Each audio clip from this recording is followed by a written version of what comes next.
Oh my god, that is amazing. Quite like so far. No way! Oh, controversy! He was in front of him.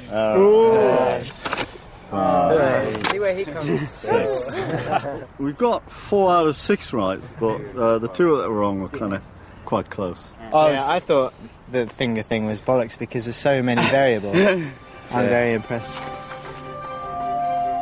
Professor Manning has agreed to do one further, more radical test. To see if finger length can be used to determine our volunteers' brain sex. How male or female their brains are. If I arrange you along this line, in terms of the amount of testosterone you've had before birth, that has no implications for sexuality, but it has some implications about your very, very early brain organisation. Our fingers may provide a record of testosterone in the womb, because the genes that trigger its production also determine finger growth. In general, the men and women perform to type. The men are at the male end, and the women are at the female end. Liz and Craig are at opposite ends. But there's one exception. Grace's fingers put her well into the male domain. In our survey of 500,000 people, the biggest difference between men and women was in visuospatial tasks. On average, men scored 40% higher than women. But some women did outstandingly well. And Professor Manning thinks that's partly down to testosterone.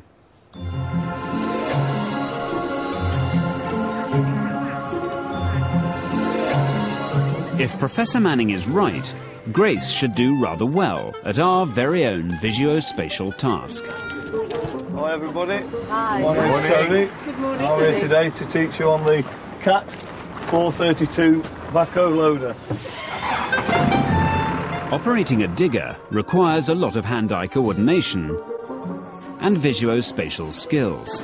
Okay, as if you're holding a fine lady. And according to our survey, most women aren't that great at visuospatial skills. Put the bucket flat. Right, the bucket's... Which one's the bucket? Yeah, don't dig it in there. Right, but that's... Yeah. Just got to be gentle. See, we'll win because we're gentle. These lot are like... That's brilliant. All our volunteers have to do is copy Tony. Oh, you gotta be kidding me. And try not to break too many eggs. According to Professor Manning, Grace is the only woman who'll be any good at this. Good luck.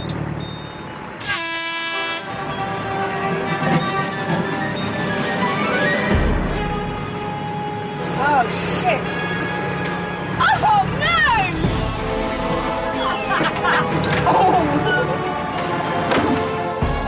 As expected, the women were comprehensively outclassed by the men. I've broken my bucket!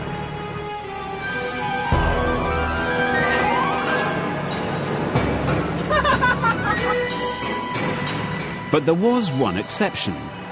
Grace was joint winner with Lloyd, scoring 3 times higher than the rest of the women.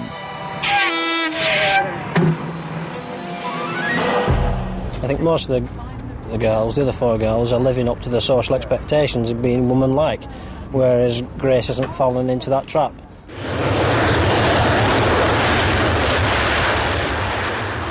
I'm a flight test engineer on the Eurofighter Typhoon. I assess the aircraft systems whilst it's being flown by one of our test pilots. I wouldn't really say I was a girly girl at all. I've always found boys' toys far more interesting than girls. You might think that Grace has simply acquired 3D skills by becoming an engineer. But her fingers tell a different story. Even before she was born, Testosterone gave Grace a more male brain with better visuospatial skills.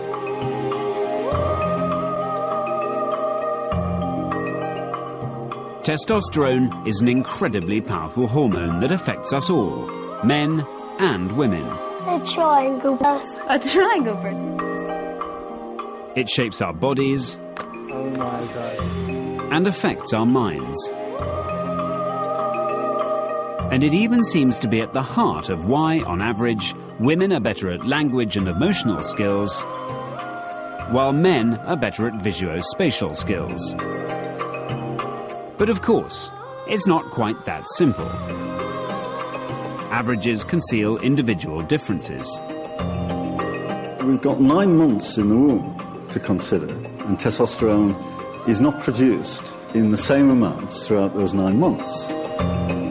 So that it's possible to have a kind of mosaic brain. Different levels of testosterone at different times in development might explain apparently contradictory brain skills in the same person.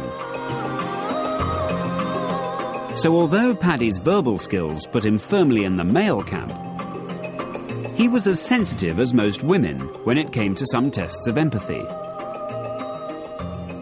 Previously, I perceived it as a weakness, but as the days have gone by and going through all the tests, I'm quite happy that I've got another side to me. But I was also happy that most of the times I was standing on the 100% male brain size.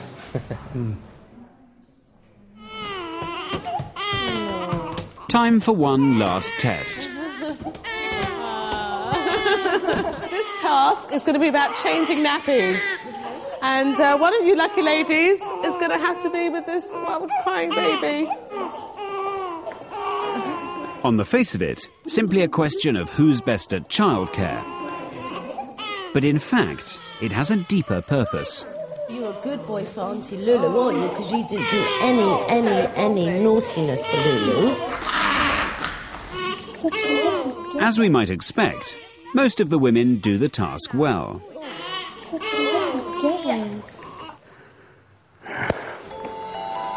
you go, right mate, how you doing?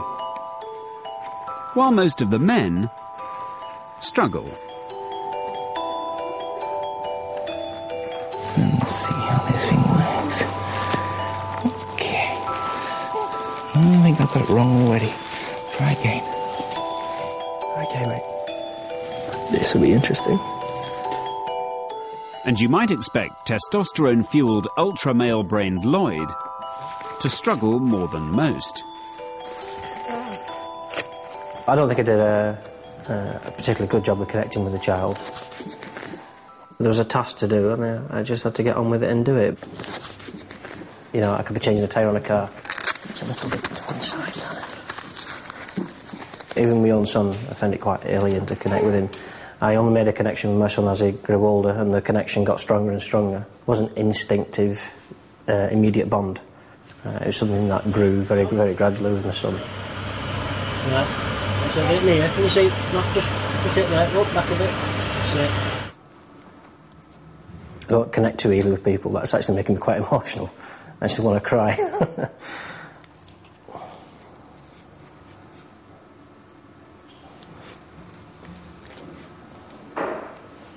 I feel like there's something missing.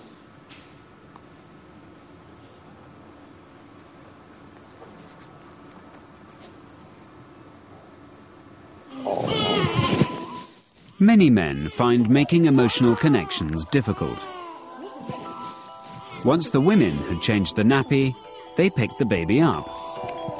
In stark contrast, most of the men simply stepped away. Right. What are we doing here? Do you want me to return her, or everything's fine? Nappy changed, baby spoken to, task done. You're going to be a footballer. Oh, God, look at Yet despite Lloyd's fear that he doesn't readily connect, when it came to the end of the baby test, he surprised everyone. There's a real connection there. Yeah, he's enjoying that bit. Looks natural to him. It feels natural. I could kiss you like, oh, I see, we're talking now, aren't we? Eh? Lloyd is aware that he's not naturally empathic. So he's made more of an effort, working his brain harder. The result is that his behaviour is indistinguishable from the women. Oh, no. I feel really quite emotional watching that. That's lovely. Yeah, oh, that is really, nice. really lovely. Yeah. It's almost like he does all these empathic things, but in his mind, these things don't add up to empathy for some reason. I'm not quite sure how he would describe these things. The sex of our brain is not as clear-cut as the sex of our body. I'm much more feminine than I realised. While women tend to have female brain sex, and men usually have male brain sex, as individuals we are a mosaic, a unique mixture of both. As a childminder and looking after kids, I'd have hoped my empathy score would be a bit better. I have got a hard exterior, but it's not so I've got a soft interior. I can learn a lot from Paddy, and Paddy has learnt me a lot already. They're saying that guys have these skills and girls have these, but I think you'd be more successful if you were a guy who had all these female skills, because then you'd have something different to offer. I perhaps assumed that I had more of a male brain than a female brain, but I think that I have got quite a lot of my female aspects as well, and then to hopefully become a better person for it. And knowing about our brain sex and where our strengths and weaknesses lie has to mean a better understanding of ourselves and each other. I think it's a two-way street, and actually that we both actually have to take a little bit more time and effort to understand where the other person is coming from. Yeah.